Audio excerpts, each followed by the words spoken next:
And so I'm just going to start with two exponential expressions. We'll say a to the m is equal to x, and a to the n is equal to y. And really, I just want to work with like a to the m and a to the n, but we have to have it equal to something so that we can turn it around and write it using logarithms, right? Whoa, don't mind me just falling off tables up here. Ian, how would I rewrite a to the m equals x, like in logarithmic form? She saved you. That's what you were going to say. Yes. Log base a of x is equal to m, right? So Ian, you can tell us the next one now. Log base a e, was it y Uh-huh. equals m? A, y equals n. Good. Okay, so now let's talk about operations. So we kind of know, like, we kind of work with like 5 basic operations. We talk about addition,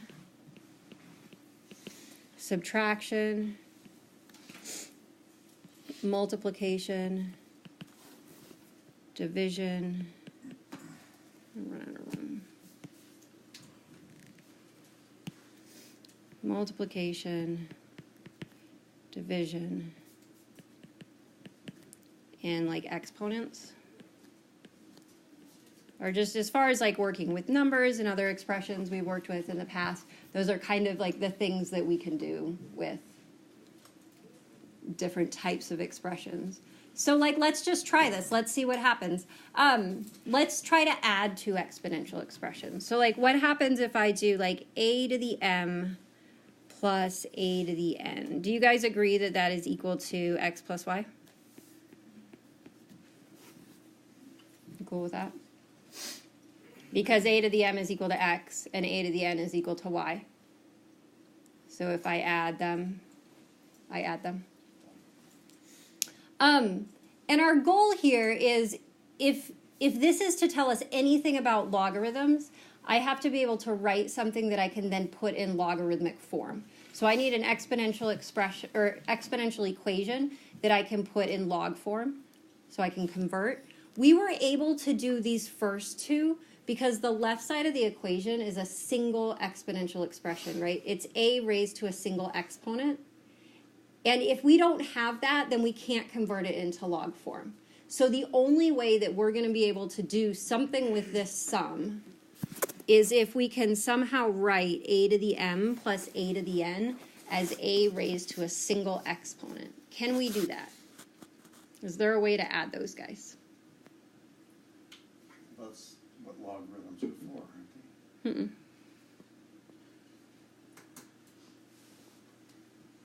Can you do a to the m plus n? It's tempting, right? What if we put some numbers in just to see if that works?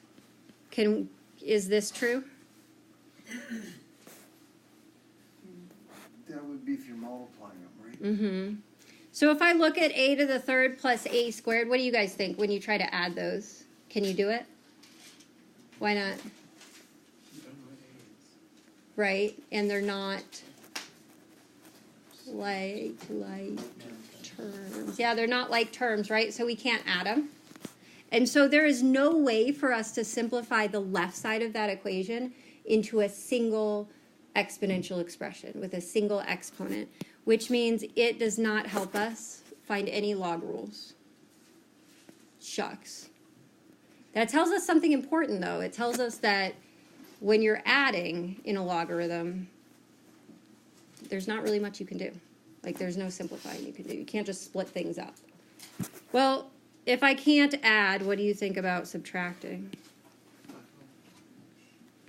Can I simplify the left side of that equation to a single exponential expression? Well, let's try multiplying. If I multiply a to the m times a to the n, what does that equal to on the right side? X times y, good.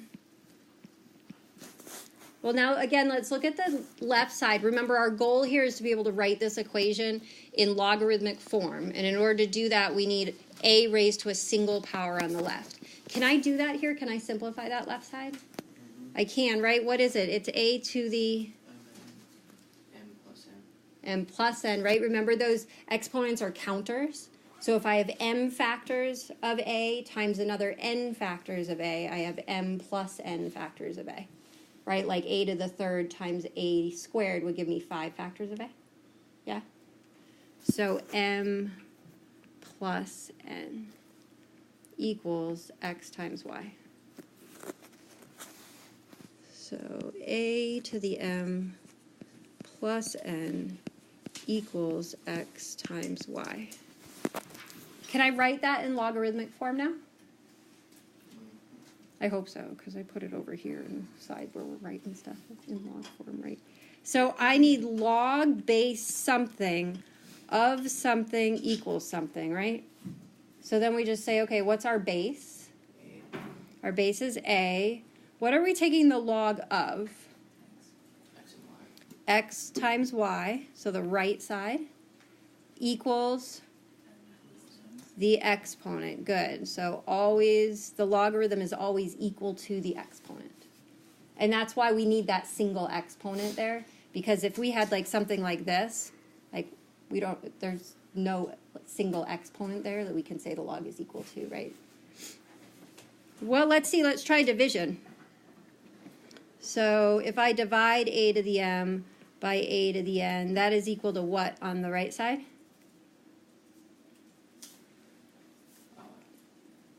A to the power. Oh, not yet. X divided by y. Yeah, we got to get our x's and y's in there first. Good. And then, Tom, what were you saying? A to the... M minus n. Yeah, we just subtract, right? That's our quotient rule. We can cancel n factors of a from the top.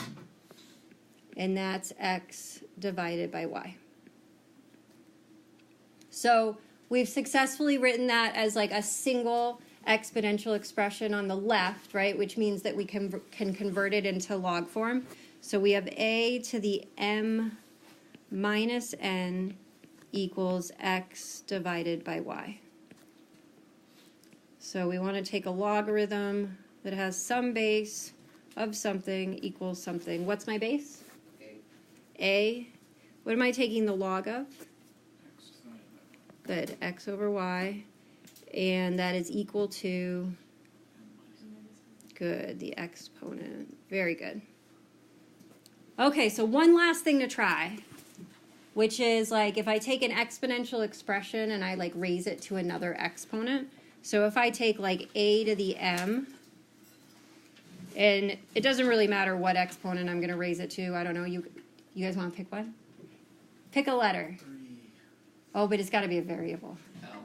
L? Z? Those are both horrible choices.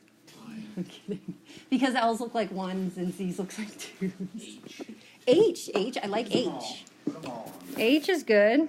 You guys can use whatever you want. Where I write H, you can write L, and David, you can write Z.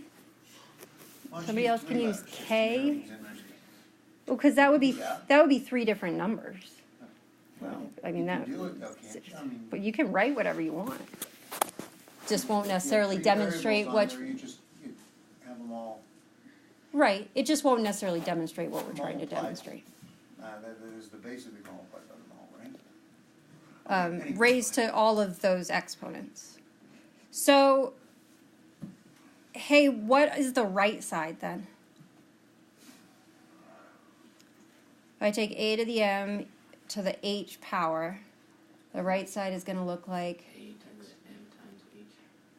that's still the left side, but we'll get there in a second. The right side is, X to the h. yeah, x to the h. We just have to keep that as an equation so that we can write it in logarithmic form. If we don't have the other side, then we can't like switch it up. So, but now we'll simplify the left side. And you're right, it's a, when we raise an exponential expression to another exponent, we multiply those exponents, right? So this is a to the h times m. and that's equal to x to the h. So, oh, I don't like h at all. Why? Does it look kind of like an n? Oh, you just got a tall bar.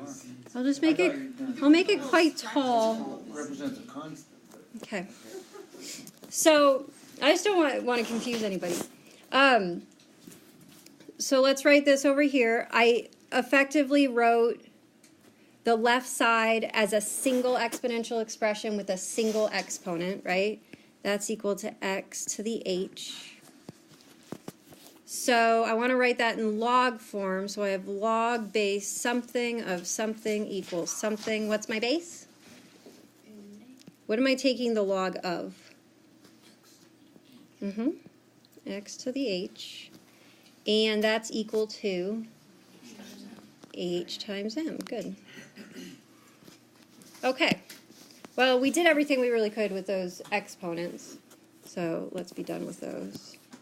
And let's focus now on the right side. I want to look at these guys. Because the whole idea here is that I want to be able to, like, do operations with logarithms, right? And, like, maybe, like, simplify those, just like we can do operations with exponential expressions. There's ways to combine those, and that's kind of our goal here. And so, like, this is promising because it's like, oh, if there's multiplication in the input of your logarithm, that's equal to something. But m and n aren't hugely, like, useful because I have no idea what m and n are, right? If I gave you this as a rule, you're like, okay, I have log base a of x times y, and I'm going to simplify that and say it's equal to some random number plus some other random number, right? Like m and n have to be something. But luckily, we know what they are. Of logarithms.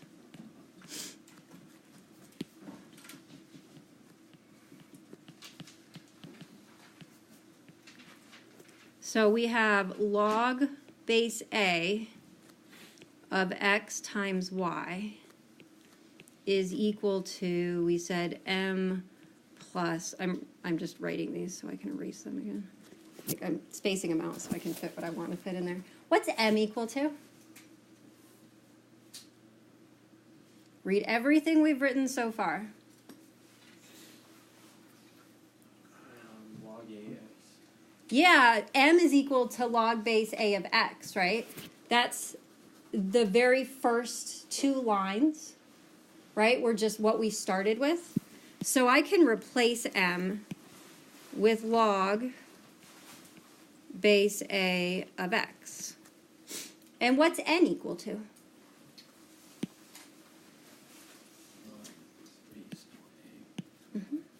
Log base a of y. So that looks a bit more useful, right? Because I can be like, okay, well, if I have the logarithm of a product, that's just the sum of the logs of each factor in that product. And one way to remember this, these rules are a little funny because they don't seem to make a lot of sense. Like, why the heck are we adding here when it's multiplication, right? And that just comes back... That just comes back to the fact that, remember, logarithms represent exponents. And so if you think about exponents, when we multiply exponential expressions, what do we do with the exponents themselves? We add them, right? So if logarithms represent exponents, it makes sense that when you're multiplying, you would add your logarithms, right? Because they're exponents.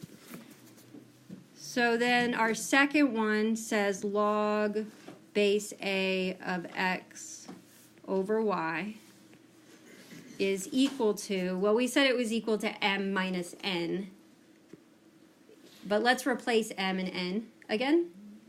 So that's log base a of x minus log base a of y. And again, in terms of exponent rules, remember that when we divide exponential expressions, we subtract the exponents. So the logarithms are the exponents, so we're subtracting the two separate logarithms.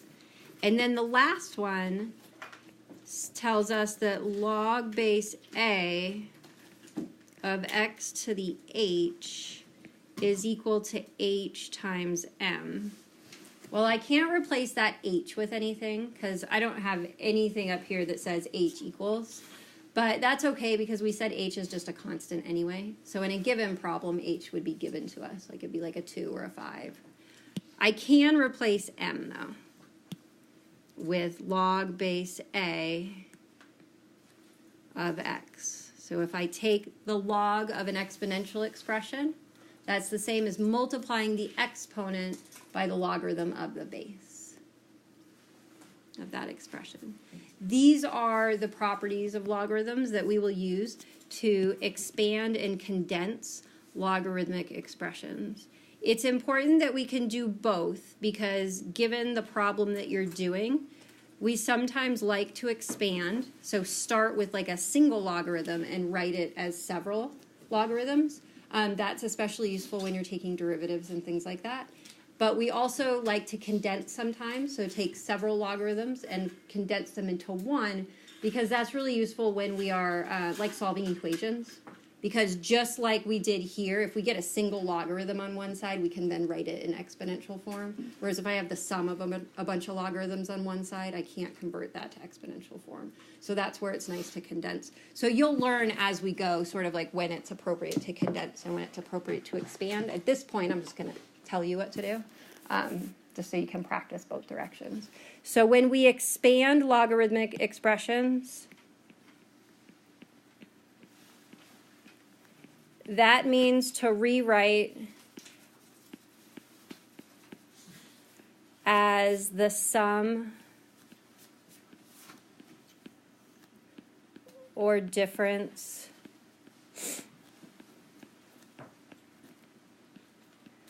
of logarithms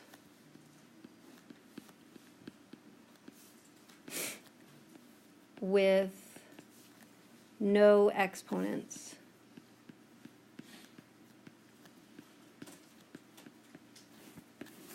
So if you look at the left side here, there's no addition, subtraction, right? And there is an exponent. When we're expanding, we want to take things that look like what's on the left side of these rules and make them look like things that are on the right side. So we are writing as sums, differences, and then we're getting rid of exponents. So when we expand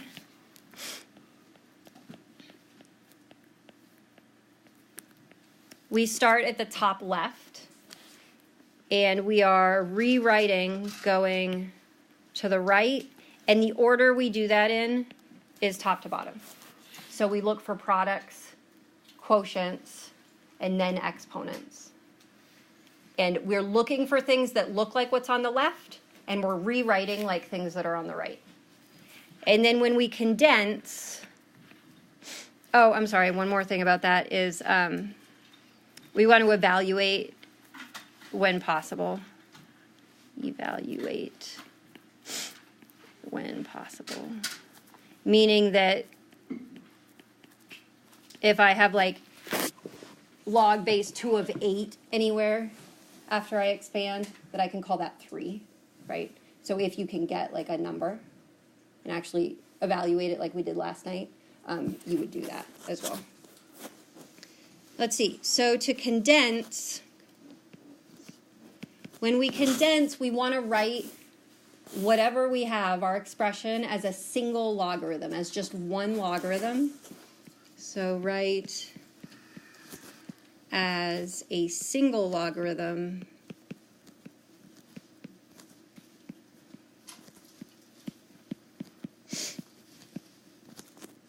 with a coefficient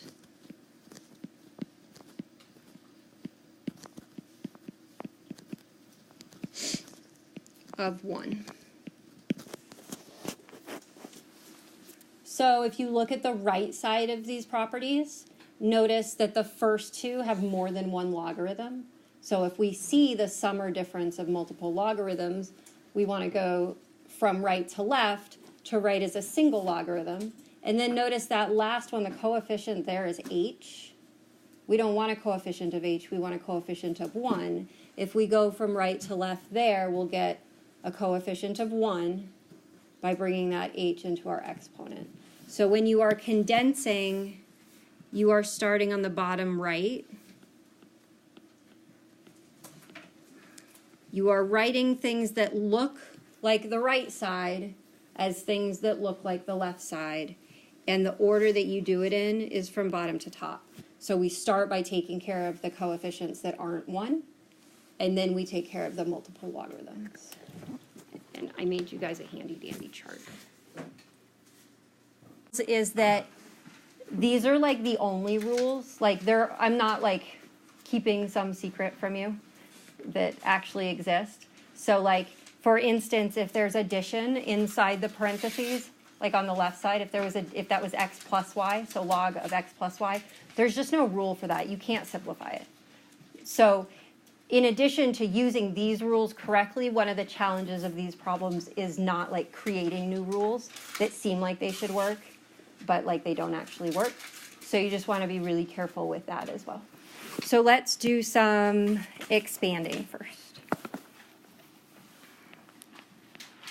So we're going to start here.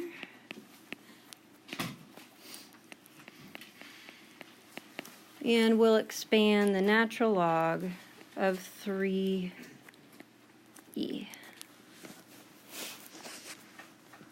So whenever I see the instructions expand, I look at the top left where it says expand. And starting there, I say, okay, do I have the log of any product? Is there a product in my input?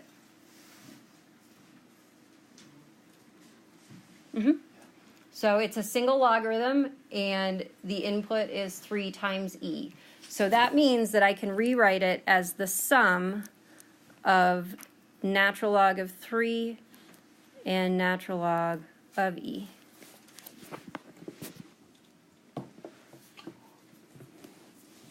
Right? I just took something that looked like the one on the top left, and I made it look like the one on the top right. And then do I have any division in the input? So at this point, I'm now looking at these two as like separate logarithms. Does either one of those have division in my input? Does either one have an exponent in the input? So that means that I'm basically done expanding. The only thing left to do is evaluate anything that I can evaluate, any logarithms that I can actually evaluate. Can I evaluate the natural log of 3? Yeah. So what power would you raise e to get 3?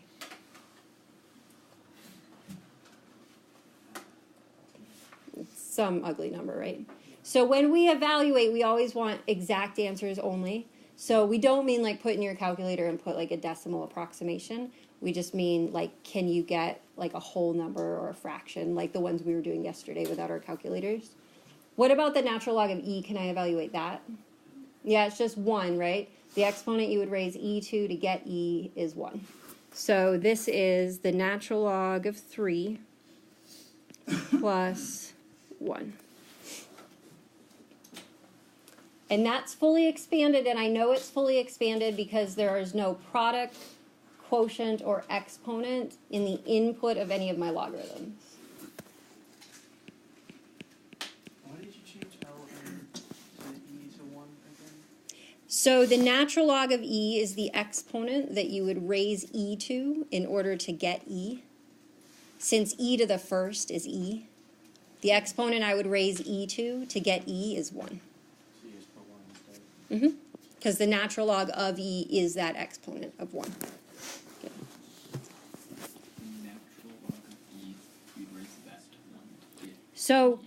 if I say what is the natural log of e, let's call it x, what that's saying is e, because that's my base, to the x power is equal to e.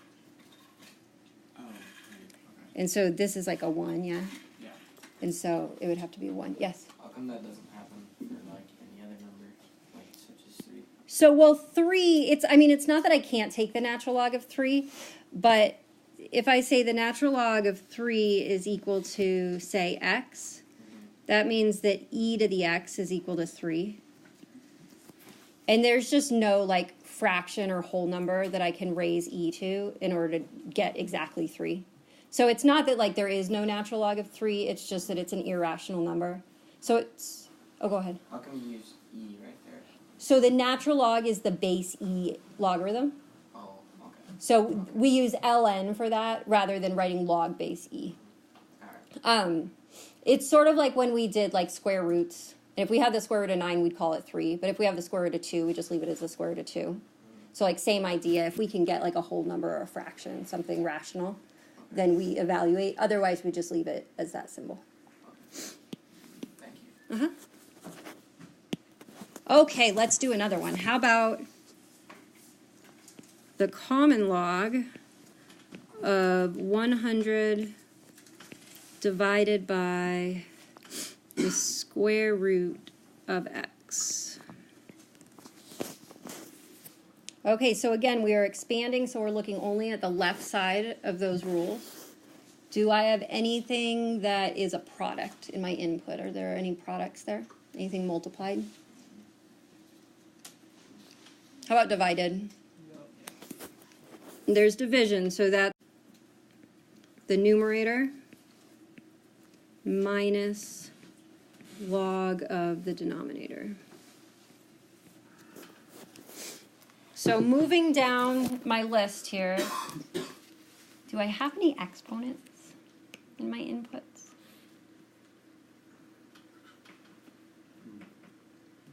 Like it doesn't really look like I do, right? Could the square root of x be Yeah. exponent? What, Yes. negative, Positive. negative x or Nope. just a half? Yeah, it's just a half. Half. So this is something that you'll get really used to when you start taking calculus. Is like we write everything with exponents. So every time you see a square root or a cube root or a fifth root or whatever, the first thing you do is like write it with a fractional exponent instead of a radical symbol, just because that allows us to differentiate more easily. So we can start getting in that habit now. Anytime, and you can do this at the very beginning if you want, write everything with exponents instead of radicals. Anytime you see a radical, you will use an exponent. And remember, the index of the radical just becomes the denominator. So this is to the 1/2 because the square root has index 2. Yes? That's log base 10 used to root to 10 'cause it's like common. Right, it's the common log. So if we don't have that subscript, it's an implied, yep, base of 10. Good. So now I can look at that last line and say, okay, I have an exponent. You want to, once this is subtraction or addition, you want to think of each of those logarithms separately. So like when I bring that 1/2 down, I don't bring it like all the way down. It's only applies to that logarithm. So it's going to just come, so this guy stays the same. I can't do anything with him at this point. Minus, and then 1/2 times log of x. And then now that I've exhausted all my rules, can I evaluate anything?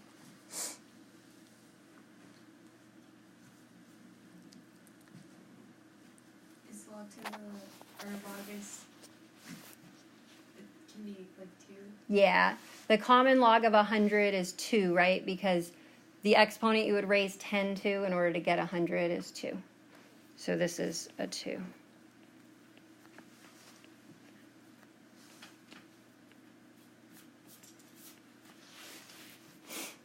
And now we're done. Okay, here's one for you guys to try.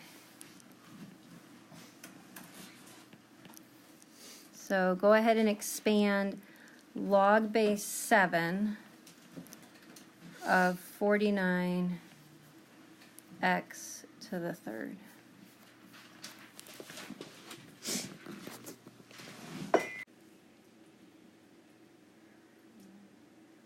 Okay, Sam, what do you think? You know anything? I don't know.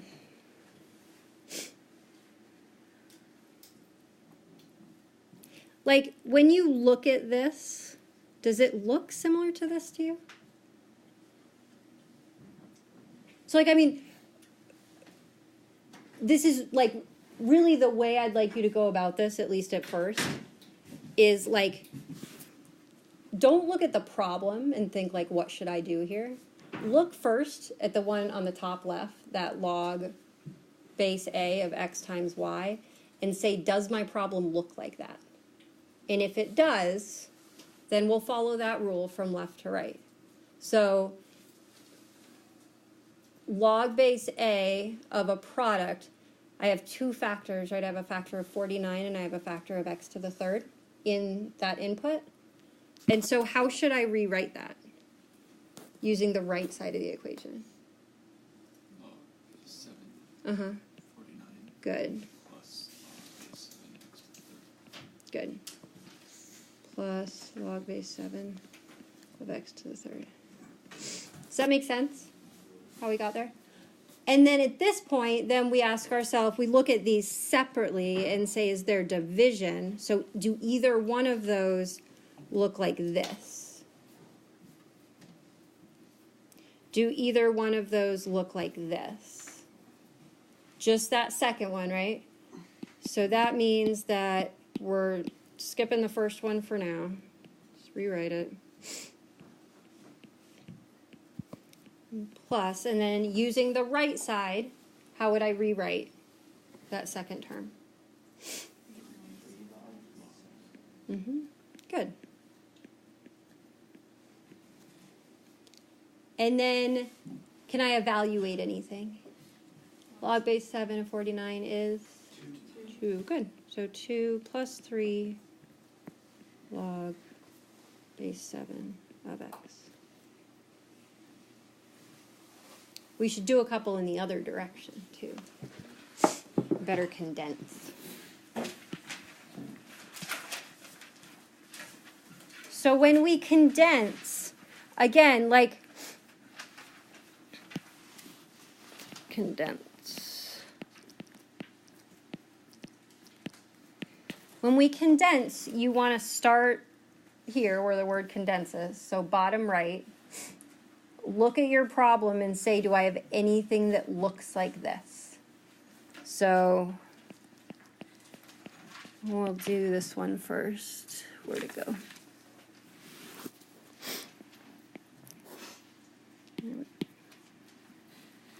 One half.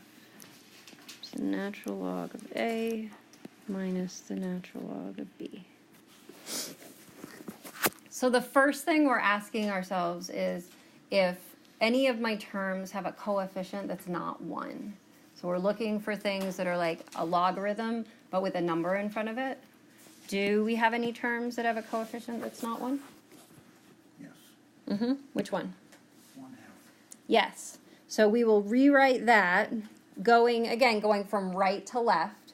We have something that looks like that n times log base a of x. We're going to rewrite it as the natural log of a to the 1/2.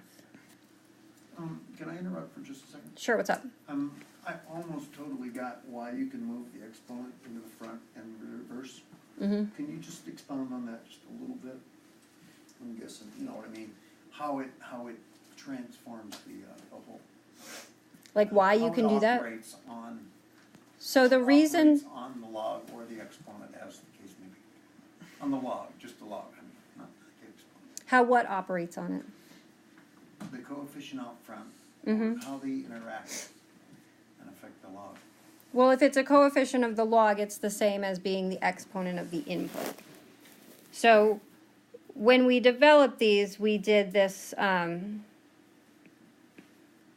Just another way of We expressing said- the exact same thing. Yes. Okay. Yep, they're just equivalent to one another. Okay. And it's more convenient. in Sometimes, respects. and then sometimes it's not, right? We expand when it's not convenient, and we can condense when it is. So we have the natural log of a to the 1/2, and then the natural log of b already has a coefficient of 1. Like, you don't have to worry about the negative sign at this point. So if it's a coefficient of 1 or -1, we're good. And so now we'll start moving up the list, still staying on the right side. Do I have addition or subtraction between logarithms? Subtraction. Right. At this point, once all of your terms have a coefficient of 1, you should write the logarithm once and then do like a big set of parentheses. If you find yourself writing more than one logarithm at this point, something has gone horribly wrong. Not horribly, it's not really a disaster, but at this point, once everything has a coefficient of 1, you are writing as a single logarithm. So the mistakes we often see are like people do like log of A divided by log of B instead of log of A divided by B. So if you find yourself writing more than one logarithm, so if you wrote ln more than once, then that's your clue that something's gone awry, because you should have a single logarithm at this point. So now we're going from here to here. So it's the natural log of what? You do the 1/2. Uh-huh. Good. Anything with a positive coefficient, so a positive 1 will go on the top. Anything with a coefficient of -1 will go on the bottom. It doesn't matter the order they're in. So if I had written this as negative natural log of b plus the natural log of a to the 1/2, like we would get the same exact thing. Because that natural log of a to the 1/2 is positive, it goes up top, and the negative goes on the bottom. Remember, logarithms are exponents. Positive exponents stay put. Negative exponents, you take the reciprocal of, right? Yes? Did you ever get a negative minus a negative? Sure. That'd be kind of cool, actually. If I did like negative log of x minus log of 7. So I have coefficients of 1 everywhere, which means I want a single logarithm of something, but that first one's negative, which means it's in the denominator. The second one is negative, so it's also in the denominator, which means I just have to put a 1 up top. Oh, that's easy. So you would get log of 1 over 7x. X times 7. Yes. Let's do, oh, we should do this one. X minus y plus natural x plus 3. Okay, if I'm condensing, what's my first job?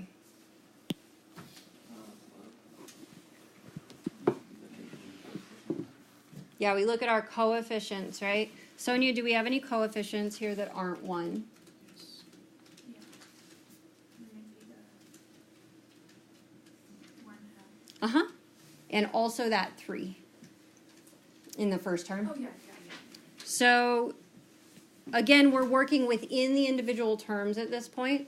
So this is the natural log of x to the 3rd.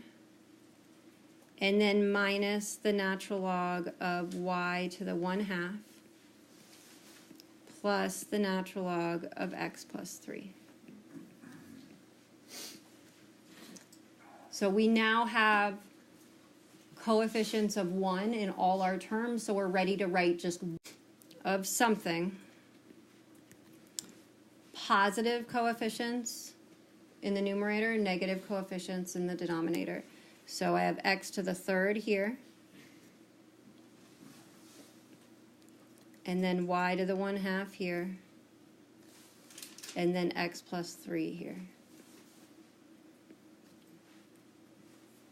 Should you distribute that all? Just keep it Oh, the x to the 3rd, you can leave it. That's fine. The only thing I mean, I should check with all the other instructors just to make sure, because we grade everything together, but I'm not super concerned with this. But what I would probably do is then write this as the square root of y. Right, just like when we were expanding, we went from the square root of x to the 1/2. Like when we're condensing, we go back the other way. At this point, at least, I'm not all that concerned with that. That's sort of one of those subtle details you can add in later. I'm more concerned that you can use the rules. So I wouldn't get hung up on that right now. at least. Could square roots in the denominator, I thought mathematicians don't like that. There's nothing wrong with the square root in the denominator. Okay. The only reason that somewhere. I don't rationalizing remember. was invented is because you can't divide by irrational numbers on a slide rule, and we don't use slide rules anymore. So now the process of rationalizing is used only to put things in a form that we want them to be in, You know, if we use want. the conjugate to clear the denominator of it. To Square rationalize, root, to right. rationalize the denominator, Rationalize, yes. Yeah, so, but it's not a big deal. We, is what you're saying. well, it's not about whether it's a big deal or not, it's